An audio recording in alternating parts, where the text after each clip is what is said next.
Open TV, Monsieur le ministre, nous avons ici Son Excellence Mahmoud Ali Youssouf, ministre des Affaires étrangères de Djibouti et candidat à la présidence de la Commission de l'Union africaine.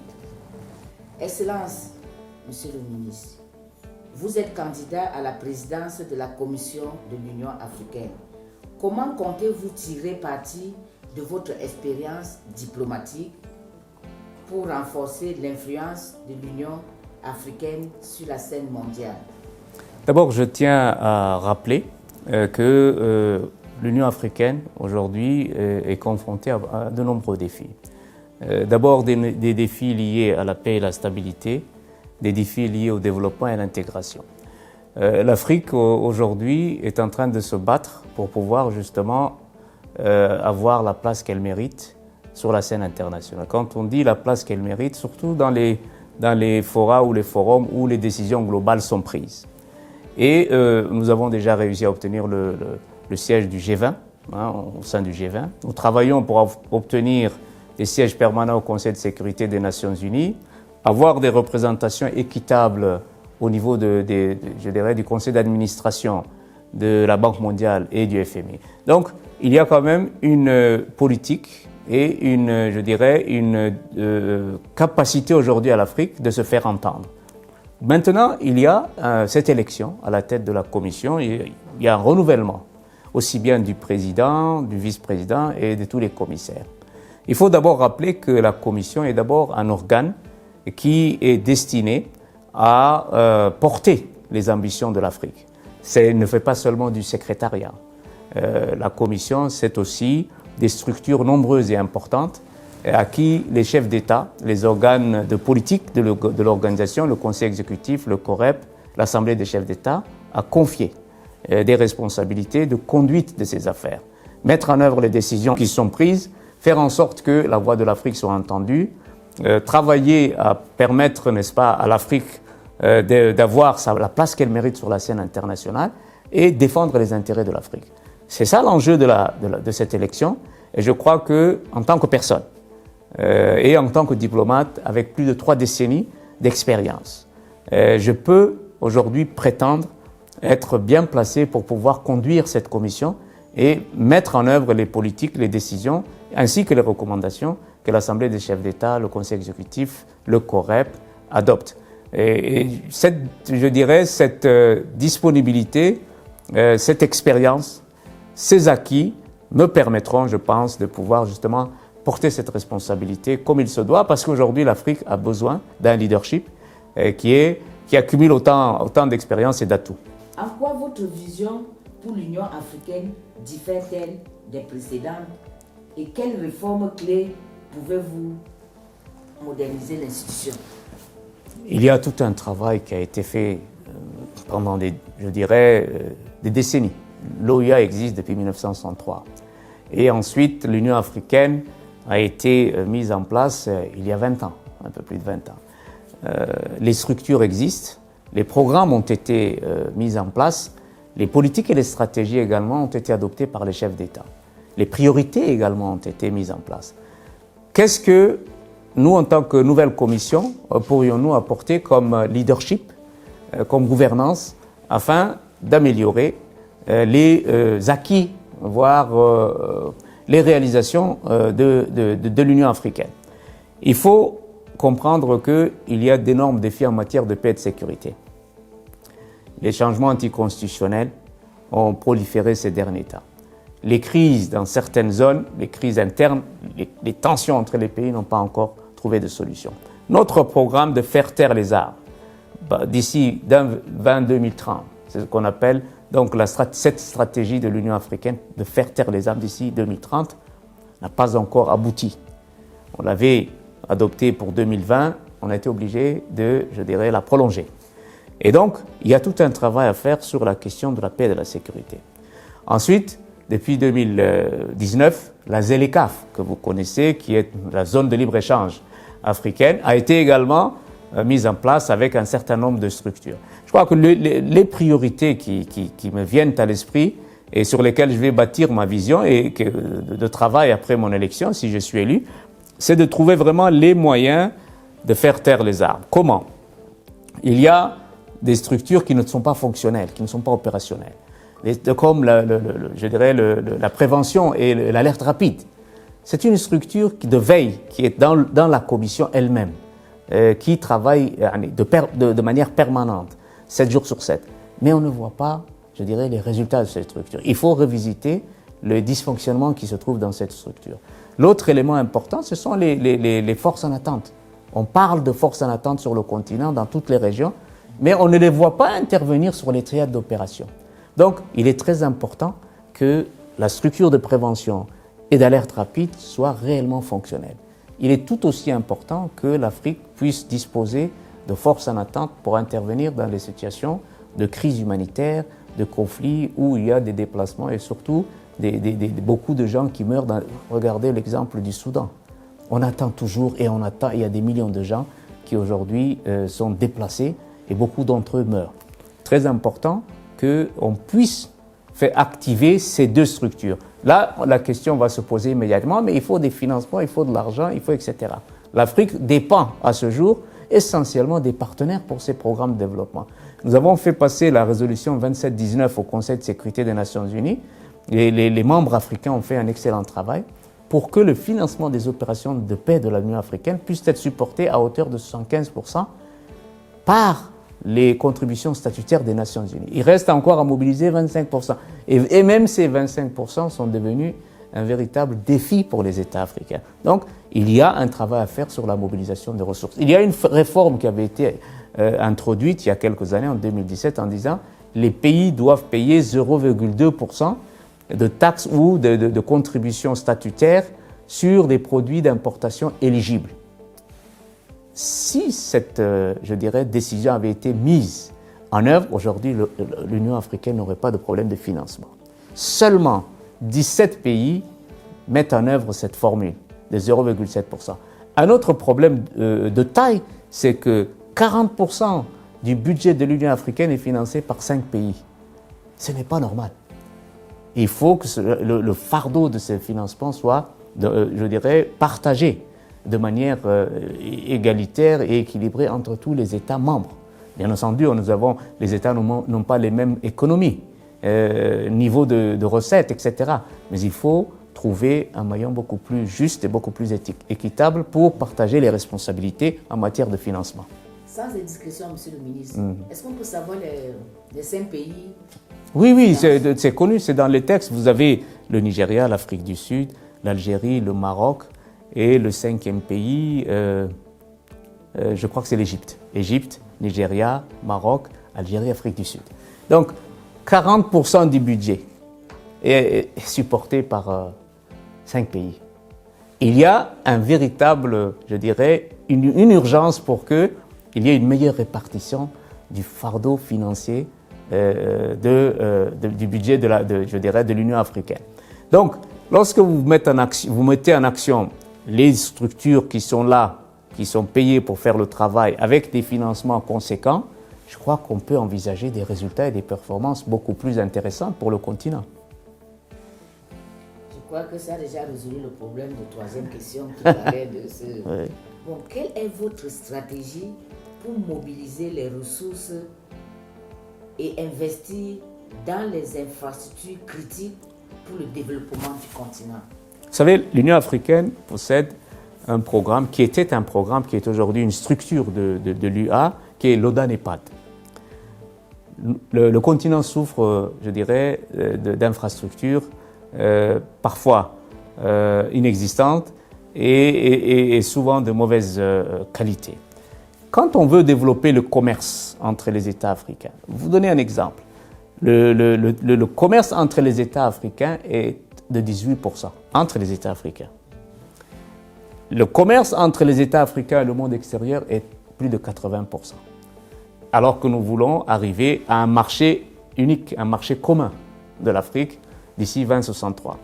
Et donc, comment faire pour que ce commerce puisse être vraiment à la hauteur des attentes de nos peuples et créer, n'est-ce pas, de la richesse, du travail pour les jeunes qui se jettent en mer pour je dirais, immigrer ailleurs et essayer de trouver une vie meilleure. Oui. Et donc, nous sommes dans une situation où il est très important de, je dirais, développer ces infrastructures. Comment développer ces infrastructures? Vous savez, entre les États, il y a parfois ce qu'on appelle des barrières non tarifaires. Parce que parfois, le commerce peut être pénalisé par des barrières tarifaires, etc. Mais il y a ce qu'on appelle des barrières non tarifaires. La tension qui existe entre des pays empêche le commerce de... Les trafics qui existent dans des zones frontalières qui ne sont pas bien contrôlées, la contrebande, les trafics humains, parfois des mouvements, des milices qui contrôlent des frontières, par exemple à l'est du Congo, vous voyez comment des milices, des mouvements armés, etc., peuvent perturber le cours normal de la vie et du commerce.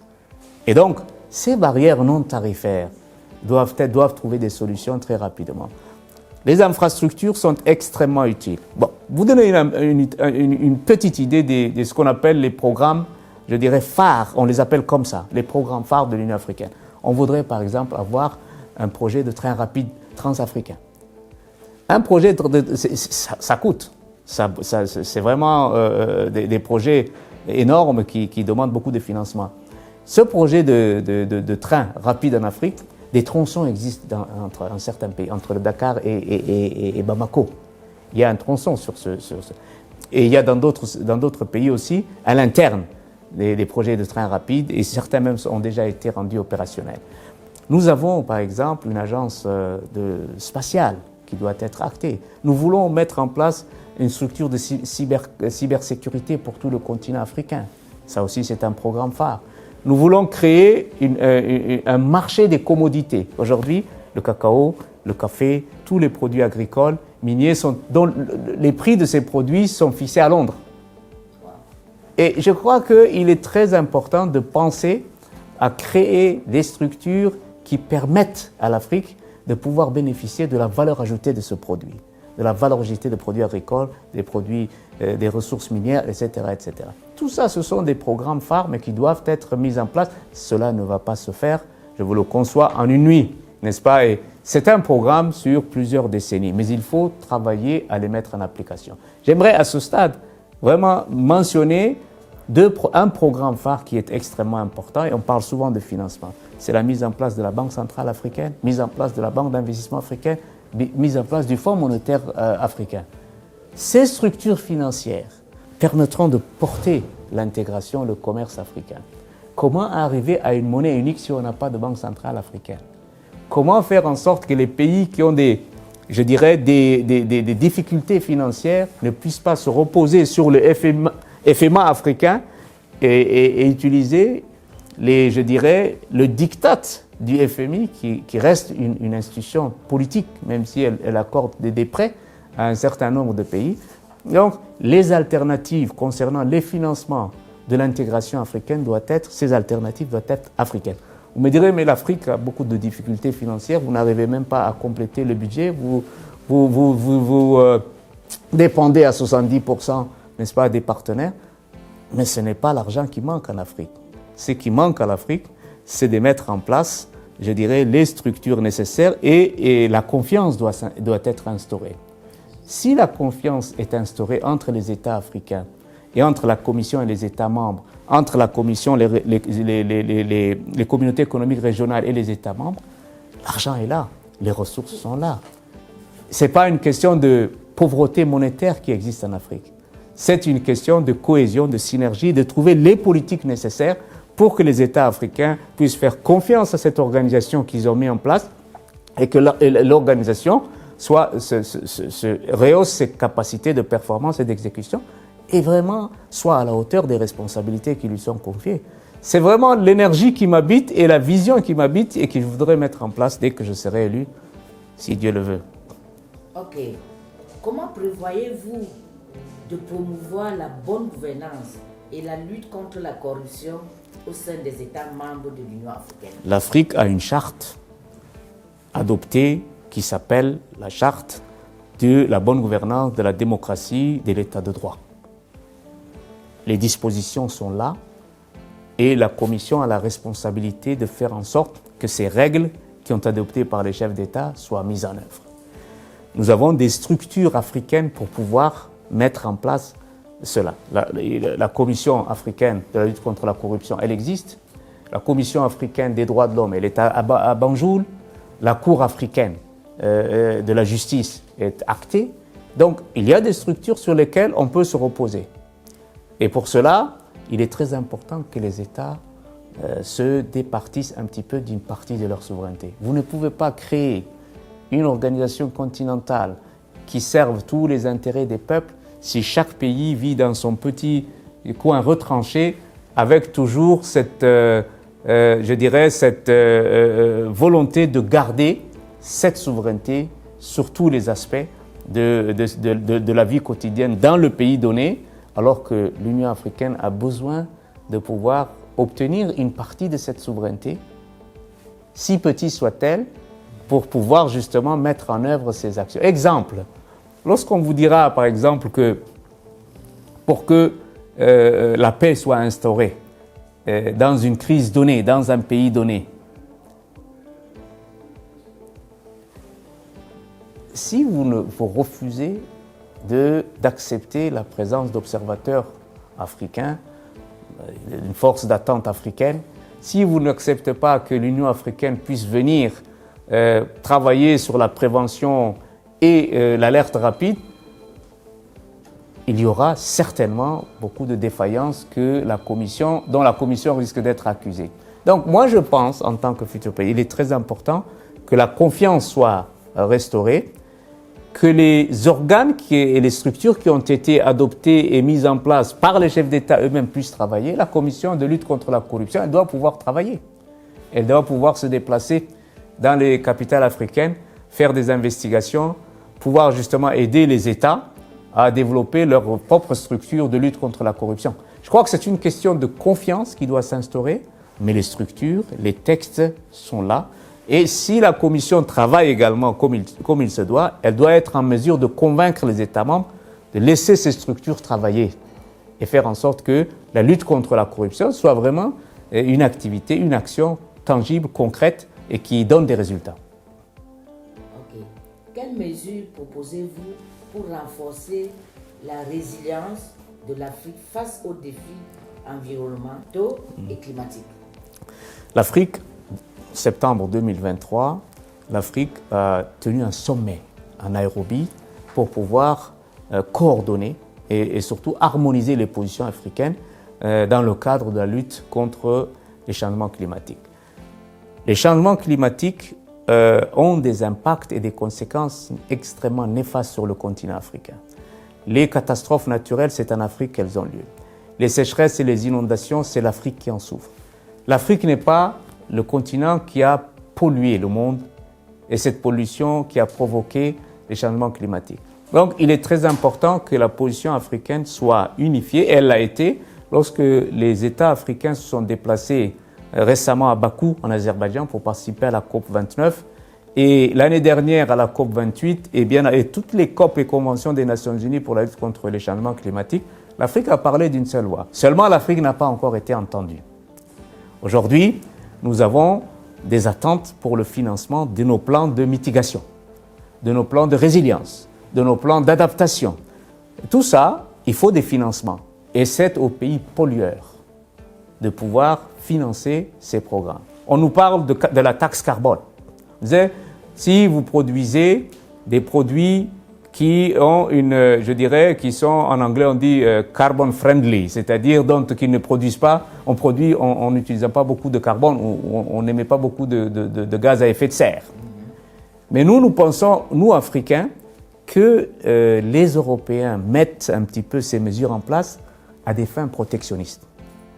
Aujourd'hui, des produits qui sont produits au Cameroun, si ces produits-là ne peuvent pas arriver au marché européen parce qu'on leur dit on mettra 7% de taxes supplémentaires pour la taxe carbone, c'est une façon d'empêcher les produits africains d'aller sur le marché européen.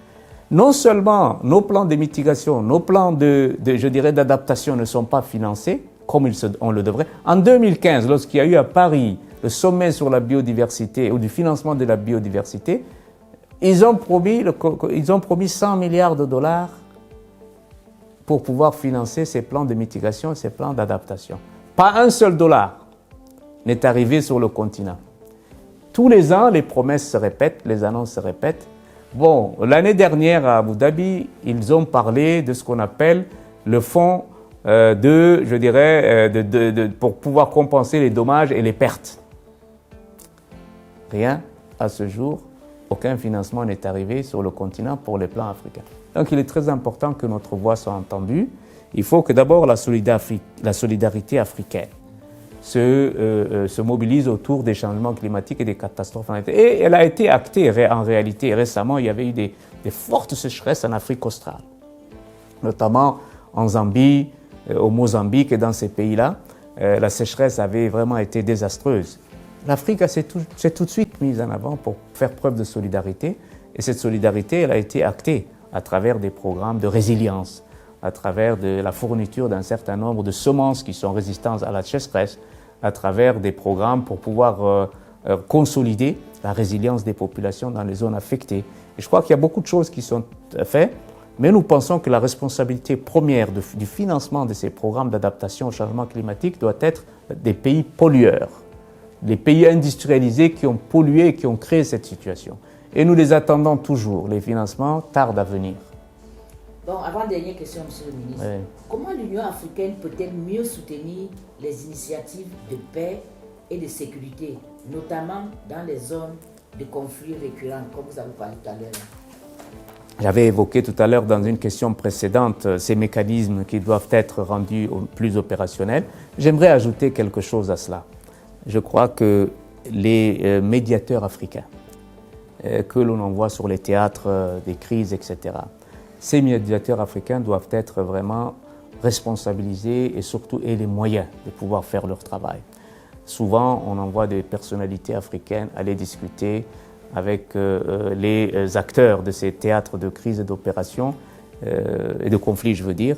Et je crois qu'ils n'ont pas suffisamment de levier pour se faire entendre. Et on a, je crois, un effort à faire sur ce côté-là. On a parlé de la cellule d'alerte et de prévention qui doit être rendue opérationnelle. On a parlé des forces en attente. Et on doit également faire en sorte que les médiateurs africains qui partent dans la résolution, vers les résolutions des crises, doivent avoir les leviers nécessaires pour qu'ils soient entendus, pour qu'ils soient écoutés, pour qu'ils puissent vraiment amener une expertise et des solutions à ces acteurs dans ces crises que l'Afrique connaît. Et fort heureusement, l'Afrique a autant de pays, mais les crises ne sont pas dans tous les pays. Et les communautés économiques régionales jouent un rôle très important. Il y a ce qu'on appelle le principe de subsidiarité. C'est-à-dire que la Commission de l'Union africaine permet d'abord aux communautés économiques régionales, SADC, CEDEAO, IGAD, etc., de prendre la responsabilité première de prévenir et de régler un certain nombre de crises et de conflits. Exemple, lorsqu'il y a des changements anticonstitutionnels en Afrique de l'Ouest, les premières mesures qui ont été prises pour pouvoir contrecarrer ces changements ou apporter des solutions rapides à ces changements anticonstitutionnels, c'est l'organisation régionale qui est la CEDEAO. Bien entendu, elle a imposé un certain nombre de sanctions, parfois même un blocus. Certaines mesures sont contestables, on peut le comprendre. Et les blocus et les sanctions portent préjudice aux peuples qui subissent et pas seulement au gouvernement qu'on met sous sanction. Il y a des choses, mais ce qu'il faut savoir, c'est que les communautés économiques régionales ont un rôle central dans la résolution d'un certain nombre de crises. Et ensuite, la Commission, avec les structures qui sont présentes, est là pour les appuyer. La Commission, l'Union africaine, travaille sur la base du principe de subsidiarité. Le travail premier, l'action initiale, appartient aux communautés économiques régionales. Et l'Afrique est là avec le Conseil de paix et de sécurité et l'Union africaine de manière générale pour pouvoir aider. J'ajoute à cela que l'Afrique parfois même met les chefs d'État en avant pour régler un certain nombre de problèmes. C'est ce qu'on appelle les champions. Nous avons des chefs d'État qui sont champions pour la paix et la sécurité. C'est par exemple le président angolais Lourenço, qui lui est champion pour la paix, la stabilité, etc. En Afrique. Nous avons des champions, n'est-ce pas, du climat. Le président du Kenya, le président Ruto. Nous avons les champions de l'éducation. Nous avons des champions de la mise en œuvre des décisions que nous prenons. Tous ces chefs d'État prennent beaucoup de leur temps précieux pour l'Afrique. Et donc, moi je suis très optimiste et je suis convaincu que si on trouve les bonnes synergies, on peut, avec tous les atouts que nous avons, arriver aux solutions que nous recherchons pour les questions de paix et de sécurité. Comment envisagez-vous de renforcer la coopération avec les diasporas africaines et d'incorporer leur contribution au développement du continent? C'est une question très importante. Vous savez, je vais commencer par vous parler de ce que nous faisons au niveau du Conseil de sécurité des Nations Unies, lorsqu'il y a des questions, des crises africaines qui sont traitées. Il y a 3 membres qu'on appelle les A3, 3 membres africains. Mais il y a également un 4e membre qui est considéré comme étant le membre de la diaspora africaine. Ça paraît un petit peu étonnant, mais c'est les pays des Caraïbes. Un des pays des Caraïbes est représenté au Conseil de sécurité des Nations Unies comme étant un pays de la diaspora ou des Africains qui vivent dans ces zones-là. Ça, c'est pour vous dire un petit peu que le terme de diaspora, ce n'est pas seulement les Africains qui vont travailler, n'est-ce pas, en Europe ou dans d'autres pays. Ce principe est vraiment assez large. Ça, c'est sur le plan de la paix et de la sécurité. Sur le plan, je dirais, de la contribution des Africains qui vivent hors du continent. Et je préfère utiliser ce terme que le terme diaspora. Je crois que nous avons, au niveau de l'Union africaine, des structures extrêmement importantes. Par exemple, le président de la Commission a une structure, une direction qui est rattachée directement à lui, qui s'occupe de ça. Nous avons également des stratégies pour intégrer la diaspora dans les prises de décision. Quand on dit diaspora, bien entendu, c'est les Africains qui contribuent au développement du continent de là où ils sont. Nous avons une stratégie africaine pour que les prises de décision à l'Assemblée, à chaque fois que les sommets aient lieu, on invite ces représentants de la diaspora et qui apportent leur contribution à la prise de décision. Quatrièmement, il faut également souligner le fait qu'il y a des forums annuels organisés au sein de l'Union africaine pour appeler les représentants de tous ces Africains qui vivent à l'étranger, hors du continent, et qui, eux, à travers donc cette interaction, ces délibérations que nous organisons, que l'Union africaine organise, on produit des documents pour que ces documents soient utilisés lorsque les prises de décision au niveau des organes de politique comme le COREP, le Conseil exécutif, l'Assemblée se réunissent. Il y a, bien entendu, ces documents qui sont un petit peu des références pour les prises de décision. Et enfin, la société civile, qu'elle soit sur le continent ou à l'extérieur, a une plateforme à travers laquelle elle s'exprime qui s'appelle l'ECOSOC. Il y a à peu près, je dirais, sur le continent et à l'étranger, à peu près une trentaine d'organisations de la société civile qui sont représentées dans la plateforme de l'ECOSOC.